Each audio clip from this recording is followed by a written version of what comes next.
My female friend turned into a stalker and creeper. This is a tale about a friend I used to have years ago. Her name was Sarah, and I met her in the 7th grade. Back then, she was a normal preteen girl much like myself. We were best friends for 7th and 8th grade. We lost touch after our 8th grade graduation because we went to separate high schools, public for her, private school for me. It wasn't until I moved back into my mother's house at the age of 19, pregnant and depressed from my failed relationship with both my father and ex, that I started talking to her again.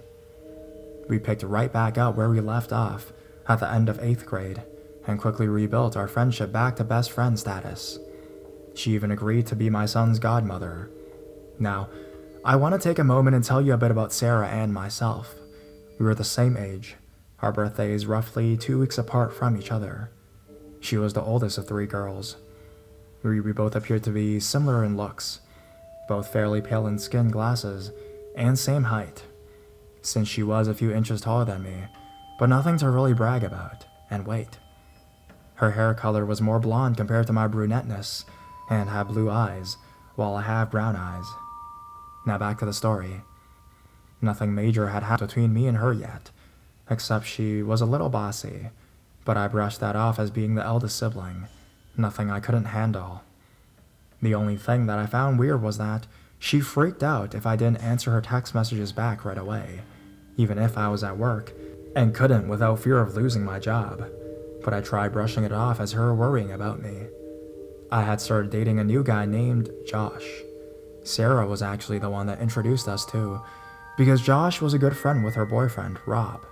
Naturally, I started spending a lot more time with Josh, but still spent a lot of time with my Sarah. She didn't take this very well, and tried causing problems for me and Josh. After having a sit down with Sarah, telling her I wasn't giving up our friendship, but neither was I going to push a guy I really liked away, she seemed to have gotten the message and backed off. Shit hit the fan shortly after Josh and I moved into an apartment together.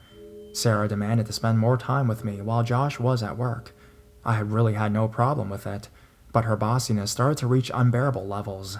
She didn't ask to stay for dinner, simply said she was staying.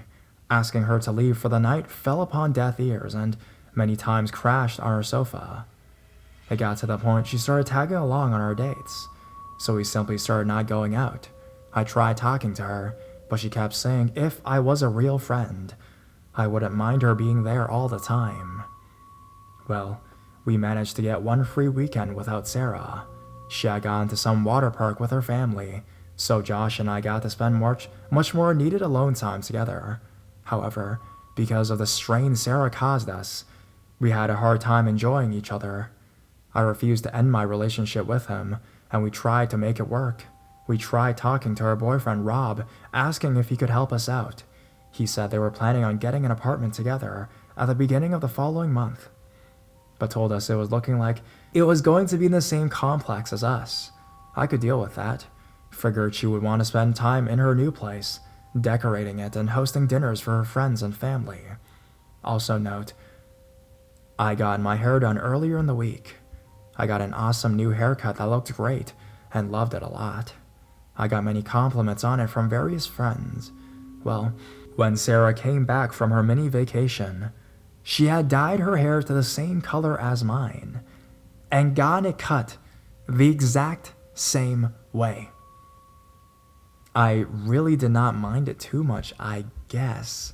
I mean, it was a little weird. But it was a pretty sweet haircut. But both Josh and I couldn't get over how weird that we were looking like twins right now. She even got colored contacts to wear under her glasses that changed her eyes to the color of brown, like me. One night later that week, I was hanging out with another mutual friend of ours without Sarah. Her name was Heather. Heather and I had gone around to talking about Sarah when Heather said, casually, "You know she's jealous of your life, right? She's even got a huge crush on Josh and you." I really had no idea. She didn't say anything about it to me, and I had no idea she harbored feelings for me like that. She's had many different boyfriends over the years. After that, I started to notice a shift in Sarah. She wanted to spend even more time alone with me now, and oddly enough, more alone time with just Josh. On one of those nights, she even tried to kiss me. Now, I have no problem with someone being gay. I have many other friends who are gay, but I am not, and everyone knows it. I like guys way too much. I told her this and she went crazy. Told me I was a lying cunt, that I was leading her on, that I had tried to kiss her because she said so. I told her no, I didn't, and I did not lead her on. She left shortly after to meet up with Rob and Josh while I took care of my son. I didn't really think anything of it until Rob came over, saying Sarah kicked him out of the house because she wanted to talk to Josh alone. I filled Rob in on what happened, what Heather said, and my feelings. He sensed something weird was going on. I got Heather to come over to watch my son, while Rob and I went back to their apartment to confront her. We found her in bed with Josh. Naturally, both Rob and I were very upset. Rob and I just left, and he crashed on my sofa for the night, though I don't think either of us really did much sleeping. The next day, I broke up with Josh, and Rob broke up with Sarah. Rob ended up moving back in with his father and just cut ties with Sarah and Josh completely. Sarah blamed me for the ending of her relationship with Rob and vowed to make my life a living hell. She kept her apartment in the same complex as mine and tried very hard to get me in trouble with our landlord.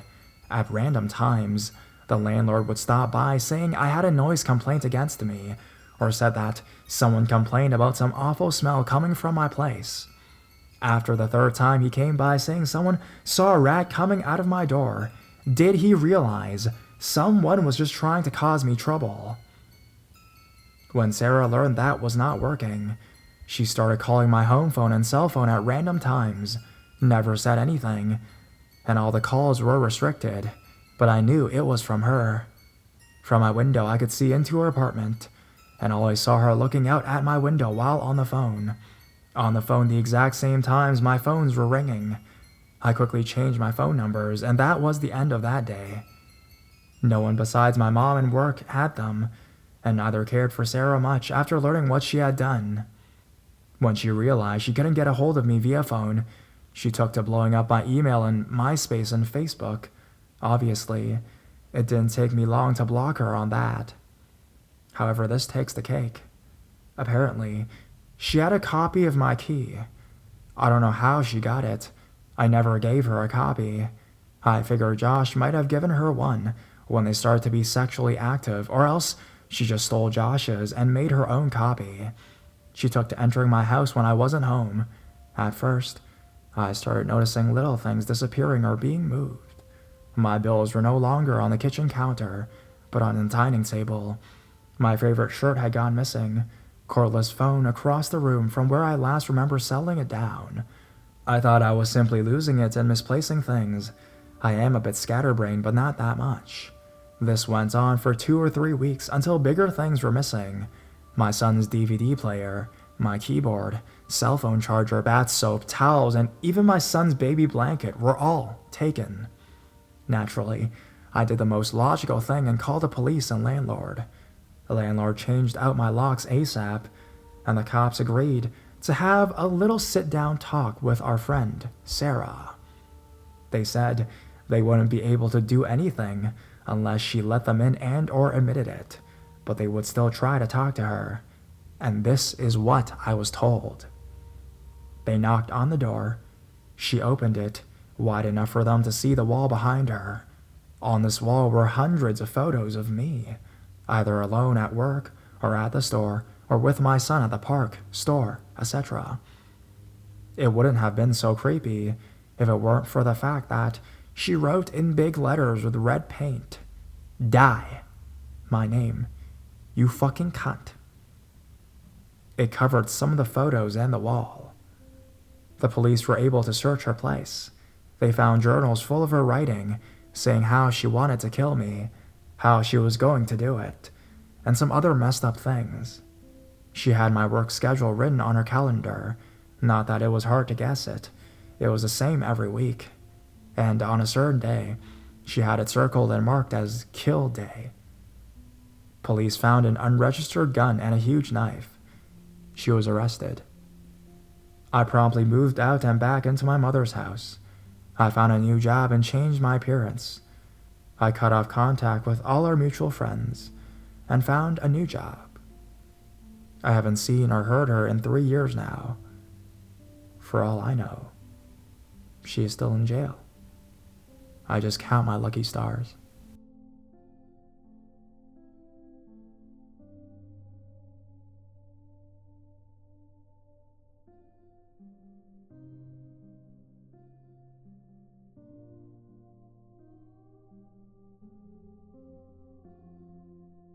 The Babysitter.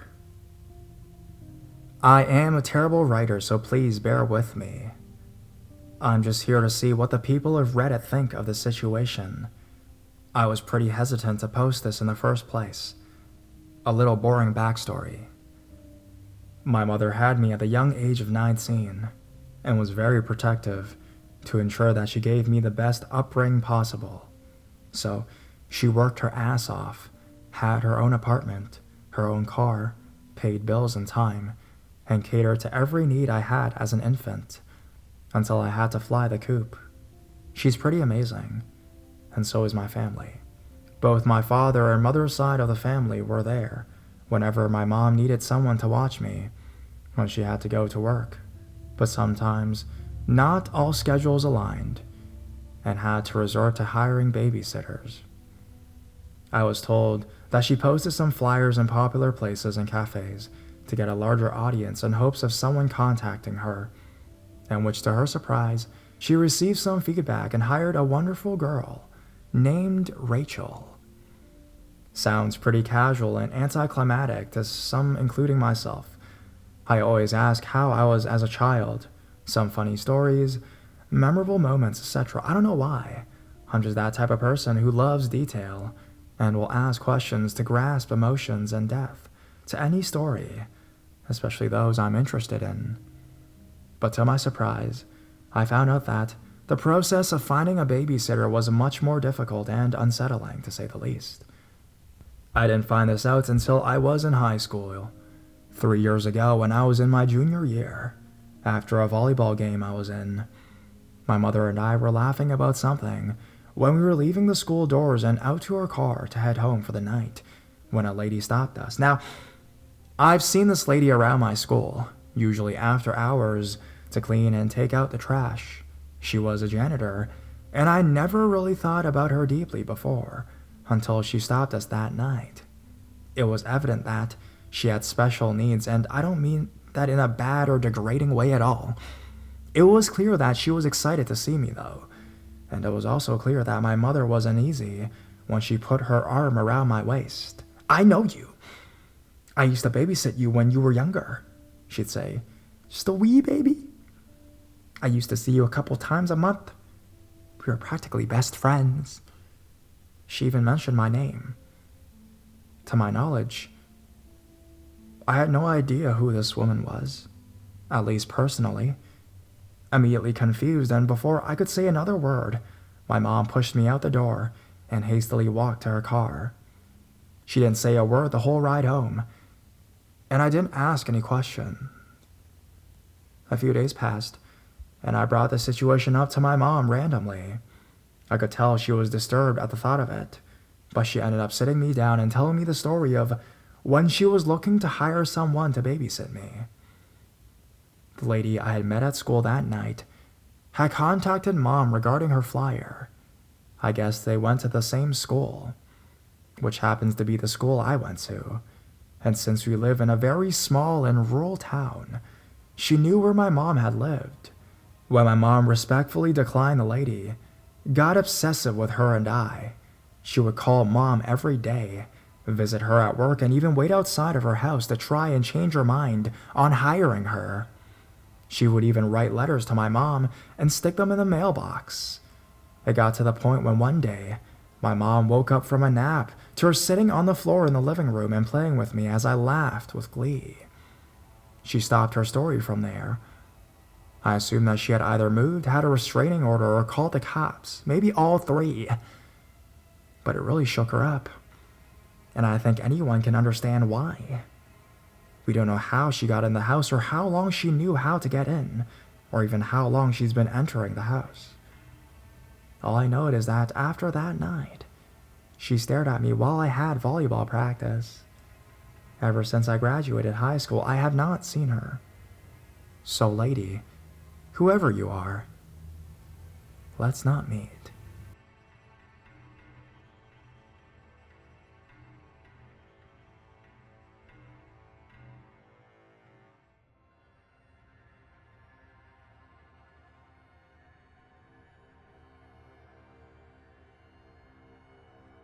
Pretend marriage between creepy friend and me apparently was real. This is by far the weirdest experience I've ever had. This is a long post, so bear with me.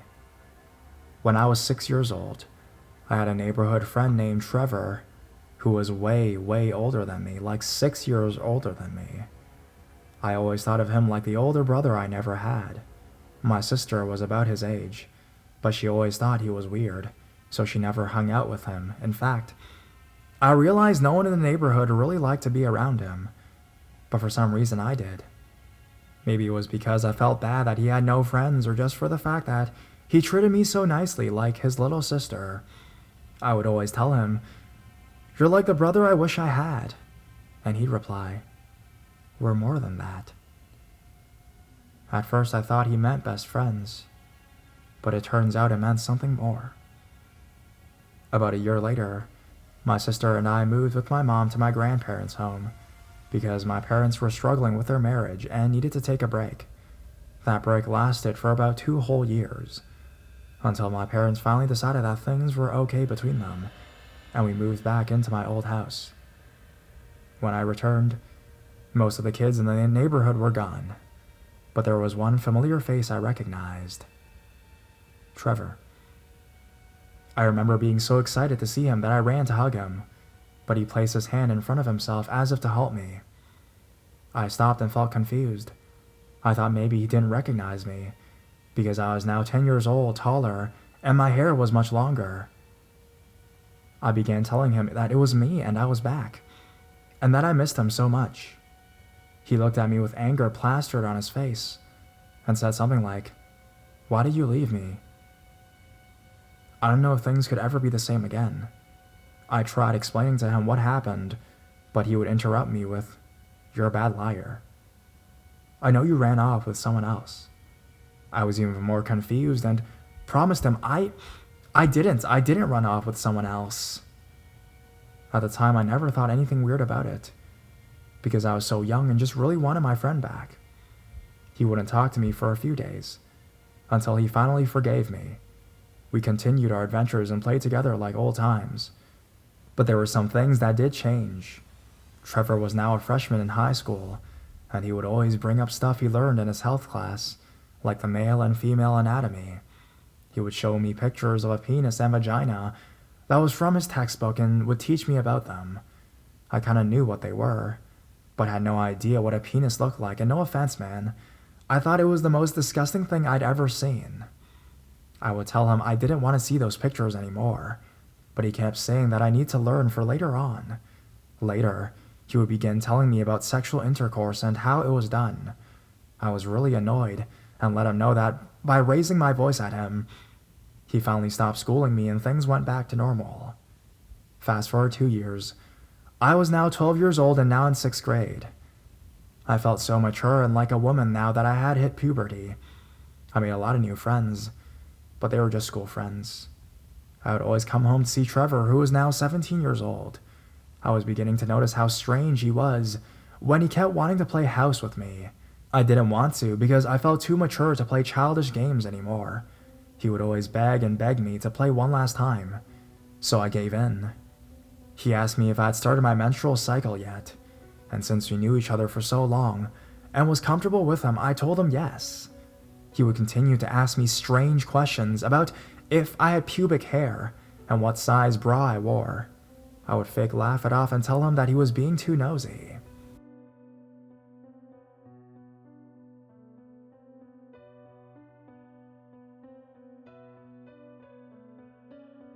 So we were about to play our usual house when he decided to change things up by pretending that we were a couple about to get married.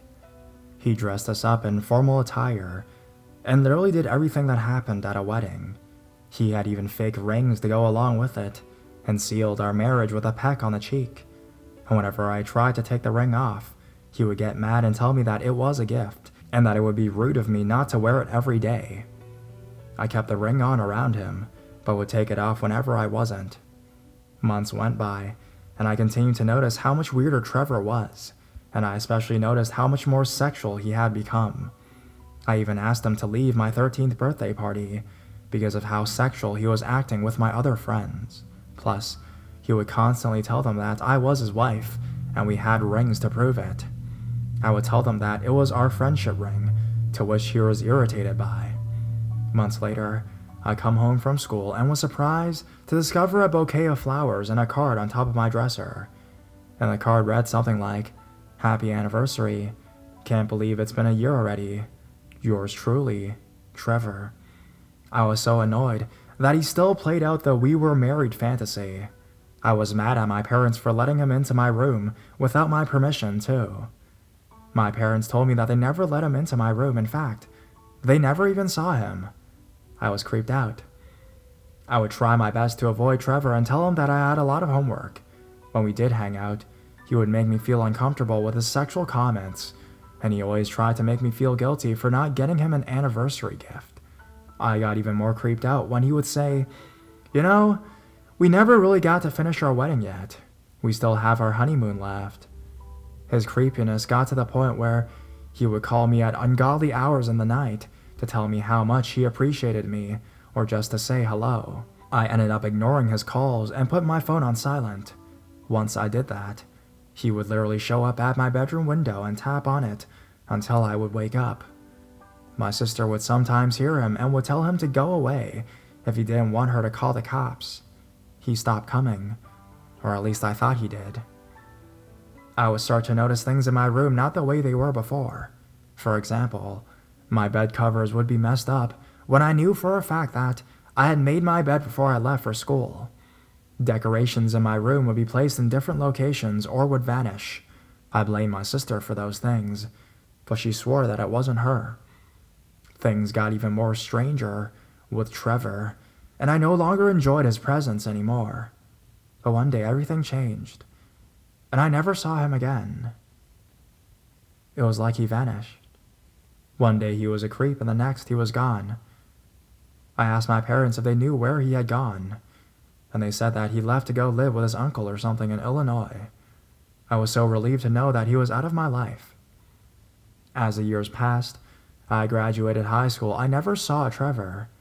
I would sometimes see his mom outside, but she would never make eye contact with me. In fact, I noticed that she looked kind of nervous when she saw me. I never really knew Trevor's mom. She was always in her room when I would go to their house. I could barely get a full sentence out of her. Trevor always said she was super shy. I visited home for a summer after finishing my first year of college.